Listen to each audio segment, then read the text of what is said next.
All right, this month, again, we're talking about hip pain.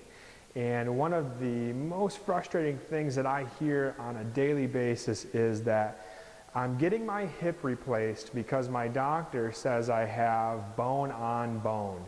And really this is the surgeons that are talking about this. And really, if you think about it, that is sometimes the case, but I can tell you that it's very rare.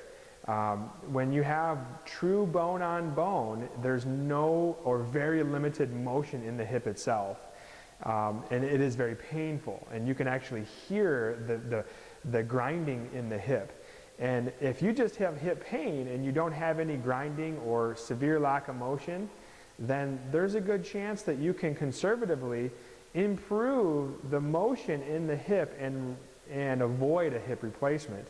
If you think about it, a bone, bone on bone, what they're doing is they're looking at the x-ray and they're measuring the space between the two bones, and that space becomes more narrow, and then they call that bone on bone.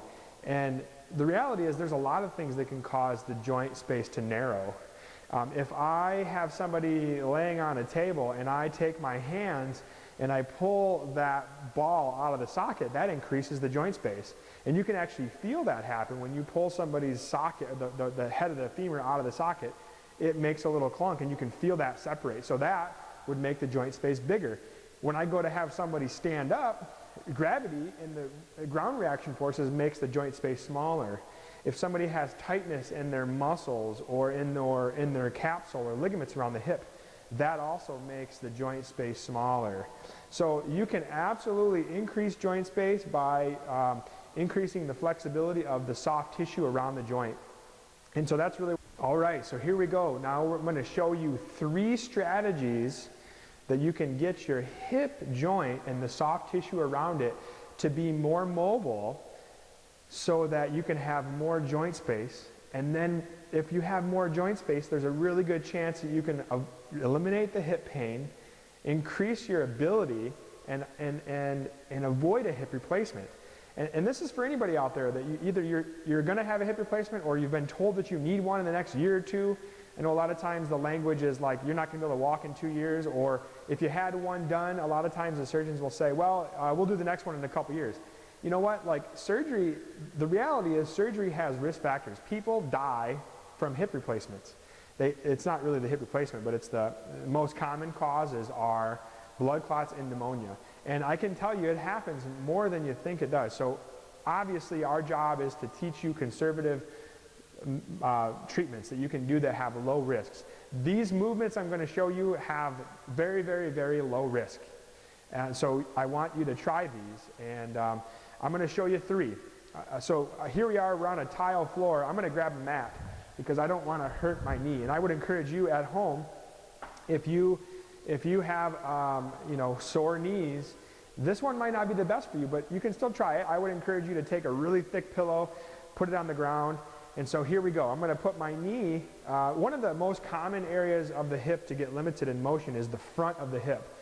There's a couple structures in there, but we know that the hip flexor, because we sit so much, as a culture, this muscle gets really tight, and it can definitely make the joint space more narrow in the hip. So what I like to talk about here is getting in one knee on the ground, nice padded surface. You can have structures to hold on to if you need to, but you're basically going to start with this motion where you're moving forward and back very gently. It doesn't take a lot of movement here, just real gently, and I feel a nice pull on the front of this hip.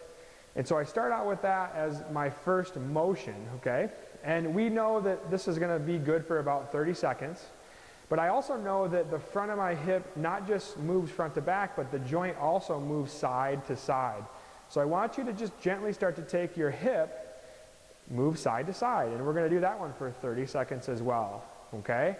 And then the third direction after my 30 seconds is going to be around in circles. And you're just going to let your hip just kind of, your pelvis move around in circles. You can go clockwise or counterclockwise. You can even do both. And you'll definitely feel a change there. And it just needs to be real gentle, okay? Again, if your knees don't like this, we're going to show you 3 strategies so you can do the other 2. And then of course I'm going to switch sides and I'm going to go through the same thing. I start with my gentle front to back, then I go a little side to side, and then I go around in circles, okay? So that's our first strategy. Our second strategy is going to be working on the hip's ability to move side to side. And so what I want you to try here is we're going to get next to a wall, and I want you to put one foot in front of the other, and the foot that's closest to the wall is going to be in front. So in this case, it's my right foot. I'm going to be about 18 inches away from the wall. I'm going to put my hand on the wall, and I'm going to gently let my hip just start to move side to side towards that wall. And when I do this, I feel a nice tension on the outside of my hip, and I'm just going to spend about 45 seconds going side to side. Okay? Should not be painful, so if it's hurting, you're just going to go a little less. Then I'm going to kind of let my hip stay close to the wall. My hand is here for stability.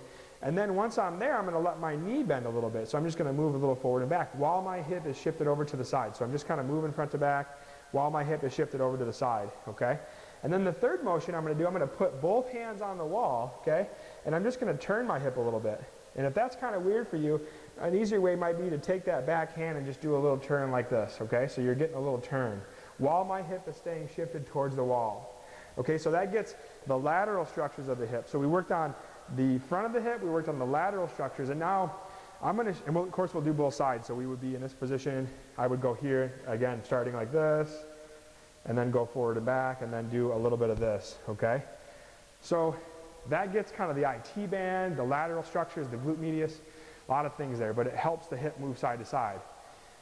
Now, I'm going to show you what I do every day. I've had hip issues in the past. In fact, my lack of hip motion at one time caused a back surgery and back pain, and so I have to work on my hips a lot. My hips get really stiff. This is what I do every day. So I'm going to show you what I would consider the most valuable thing that I could ever teach anybody if they're trying to work on their hip mobility. And this is called the stepping matrix. And the matrix just means that we're going to move the hip in every single direction the hip is designed to move. Okay?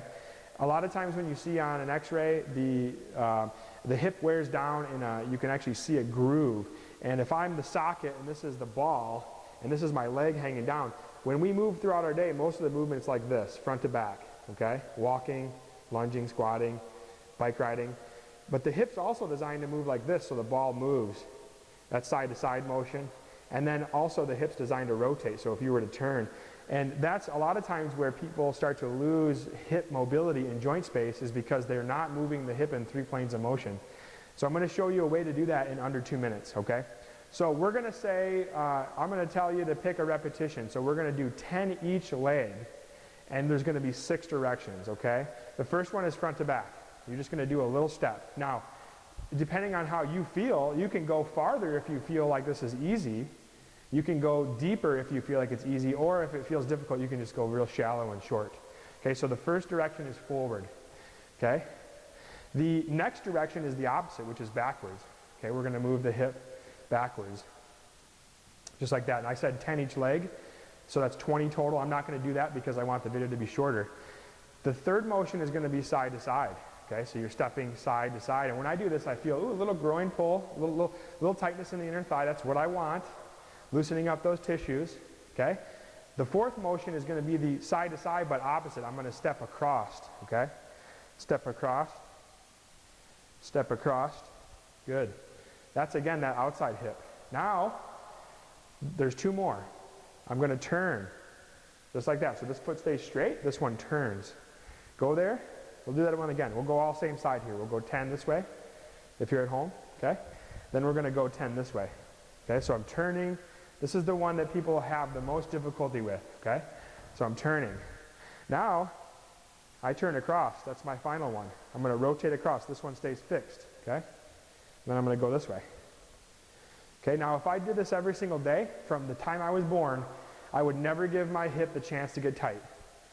Think about that. If we did this forever, every single day, there's a really, really good chance you're going to avoid losing joint space. You're going to avoid hip replacements.